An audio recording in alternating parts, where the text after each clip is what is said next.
Chapter 10 Deceptively Comical Simulated Base Reality Collisions. A flat earther movement continues to pick up steam and snowball on the internet.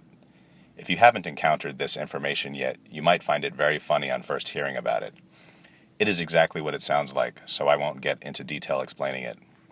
The most curious thing I find about this movement is the thousands of hours devoted to scientific explanation of a flat earth. You might laugh again, but they have some pretty compelling material.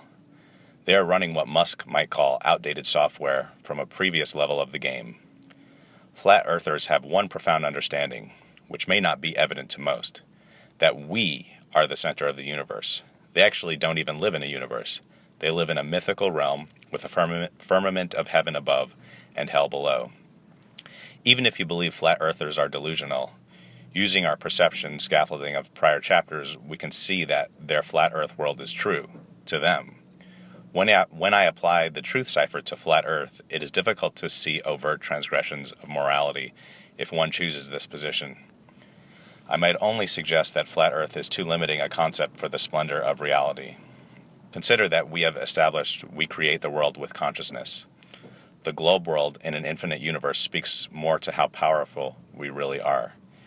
Instead of showing the many proofs to a flat earther, I would try this approach. We get to choose our reality to a large extent.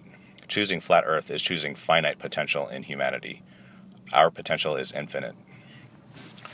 All right, so I've been waiting to get to this chapter where we discuss the flat earth. And I have to admit, I love the flat earthers, and I love watching their videos, and I love watching their debunks of the globe earth, because they it looks to me that they have some pretty compelling material. And I think it kind of goes back to what we talked about in Chapter 9, where the universe will provide the confirmation bias, depending on your own bias, you're going to find proofs. So, the big question about, raised in this book is why? Why is the universe showing somebody, if the earth is not flat, why do some of the proofs, why do some of the things like that should tell of a globe earth, why are there no genuine photos of earth, and why doesn't the boat disappear from the horizon if you're like 30 or 60 miles away or whatever it is? How come you can still see boats via telescope? Why do they come back into view? These are pretty good questions. I haven't actually delved into some of the ones I just raised. I haven't really delved into the explanations of globe Earth people onto some of those issues. So to me, they look like pretty interesting issues that could use an explanation.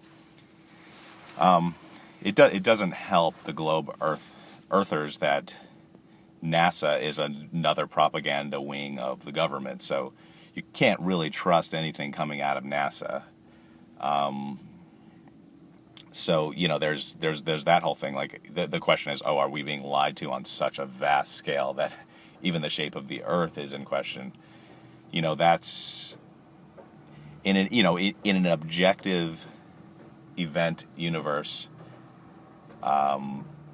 You can explore those questions. In our truth cipher universe, we are just going to say, in your mind, if you live on a flat Earth, you live on a flat Earth. That's your universe. And if you don't, you don't. And there's some universes with a globe Earth and some with a flat Earth. And as preposterous as that sounds, if you talk to somebody 500-600 years ago regarding the shape of the Earth, you would sound like, if you proposed that we lived on a globe Earth, you would be the moron. And let's say you took a time machine and you were like ensconced in that reality for a while, you would start to believe probably that the Earth was flat too. Like you would, that sort of consensus reality that they were operating on prior to Copernicus or Columbus would affect you even as a modern. You would have to carve out a space in your mind that would say, oh, okay, I have to join this consensus reality, because consensus reality is extremely powerful.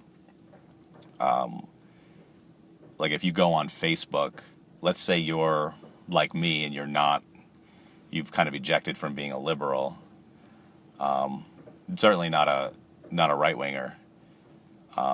Maybe I've skewed anarcho-capitalist, libertarian. But when you go on, there's a certain set of scaffolding of facts. Like everybody I know is a super liberal, not even radical liberal, just like Hillary liberal. So like there's just an understood set of facts. It's unspoken. That's how powerful the consensus reality is. You don't even need to explain it anymore. So when you come up with completely other set of values, they won't even compute because you're not operating in that consensus. So that's what I'm just trying to talk about with globe Earth, flat Earth. What I love about flat Earth though is philosophically these flat earthers are right on. Like, we are the center of the universe. There's no way you can prove that we aren't the center of the universe. Like, there's no way you can prove that you yourself are not the center of the universe. Like, all you know is your own consciousness and your own perceptions and your own experiences. There's really like, this whole thing could be a Musk simulation for you. Like, everybody who seems real on the outside of your own perception could just be operating in the game. It might as well be like that. However, part of the game is to be conscientious that these other players in the game are just as conscious as you are just as individuated as you are. Flat earthers, they know this. They know they're the center of the universe. What I'm saying is that why does the Earth have to, why does the Earth have to be flat? Why can't we have this expansive universe yet still be the center of that universe? Because I think the problem with scientism is that it implies that you are an insignificant speck. A flat earther has transcended that kind of nihilistic viewpoint. Like, that you are important because you're in this realm, and this realm is the only game in town. This is the only thing that exists. And I'm just suggesting that consciousness is so vast, and you are an individuated piece of that consciousness, and you have co-created that vastness. And we do, and I'm choosing reality of a globe Earth and a infinite universe. Yet the consciousness that I share with other sentient beings is a co-creator in that vastness. So it just, to me, that makes us more powerful. But it's kind of a jump, I guess. Like part of this book, and I get to it later, is that you need to trust your own sensory world is your real world. So, like, we're getting I describe the internet as a crystal ball. Doesn't mean that what you see on there is real, just like a movie isn't real. But what you see in your sensory world is the most relevant to you. And a flat earther takes it pretty far. They say, I don't see a globe Earth, I see a flat Earth. And I don't see anything wrong with that. I'm just not ready to throw away science completely. I think there's, we have made a lot of advances that, just the phone I'm recording this on, like, I think we do need to not get so conspiratorial that, we think we're living on a flat Earth. But like I said, the philosophy of that viewpoint is strong. I think that, and that's why, in the writing I say I don't see any harm. I actually only see good. Like, when I wrote that, I hadn't explored that far into it. But a flat earther is going to understand the divinity of the individual better. I mean, it could be that they're taking a more literalist religious approach, And I see a ton of problems with that, and I think there's a chapter in there where maybe we'll discuss that further. But in terms of the value that you yourself have, I think nothing gets you there faster than flat Earth. And the questions are fascinating. And now with my theory that conflicting events can be simultaneously true, I am saying that there's a multiverse, there's a universe in the multiverse that is flat. I'm actually saying that. I'm not even, to just time out. I'm not sure I believe it. This is a theory, and it seems to be applicable. So that's, like when we talked about the Slits experiment, we talk about observer effect. If you take that to the extreme, you get people living on a flat Earth and people living on a globe Earth simultaneously.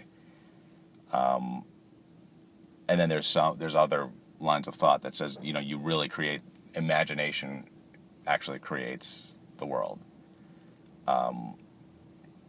Anyway, well, I guess I lost my train of thought on that, but I guess I could wrap it up. Anyway, I'm going to keep watching those flat Earth videos and fist pumping those flat earthers.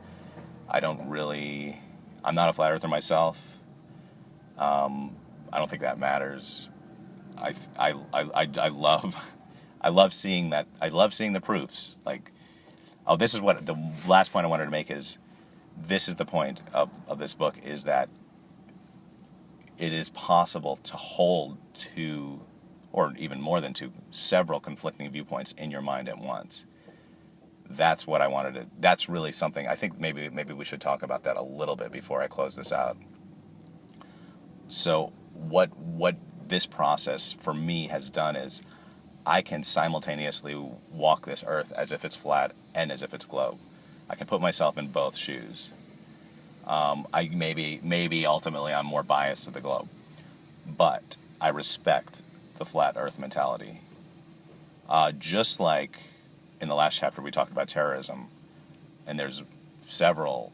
It's not even a binary thing. It's like, there's several ways this event could have gone down, and there's all these proofs to validate those viewpoints. And I can hold all of those in my mind now at once. I'm not ascribing to one objective way that reality rolled out for an event. And I think I think it's important to get to that point, because the way events roll out is not as important as the morality or the effect of said events. And even though flat Earth and globe Earth is huge, it's almost like you could make a case that we are more harmed by the globe Earth event than we are by the flat Earth event. So that's something I probably have to work through, because part of this is rejecting bad realities. But although I think I said it pretty well, that a globe Earth in an infinite universe makes us infinitely more powerful than we are, even though we are the center of the universe and special in a flat Earth. A globe Earth magnifies. If we co-create the universe unconsciously, our power is magnified by billions or trillions of times in a globe Earth model. And I want us to understand how powerful we are, because part of the globe Earth model is to make you seem insignificant. But if you realize that you co-created this universe at some unconscious level, and you can tap into that creative aspect, you become more powerful. So that's what I wanted to close out with. That and to close it out, you want to be able to hold multiple facts in your mind as if they're true. And then you want to look at the effect of the event and choose a reality based on the effect that is doing the least harm, or ideally doing no harm, that is the truth cipher. That is how this works. And I believe that's okay, because when you see that reality is presenting several facts or many facts for your confirmation bias, you need to pick the best. You get to pick, so you need to pick the one that is moral, basically, that is harming no beings, creating the least unnecessary suffering. So that is really the crux of what this is all about. I'm sure I'm going to keep going into it, because there's a lot more chapters that we have to finish. So thank you very much.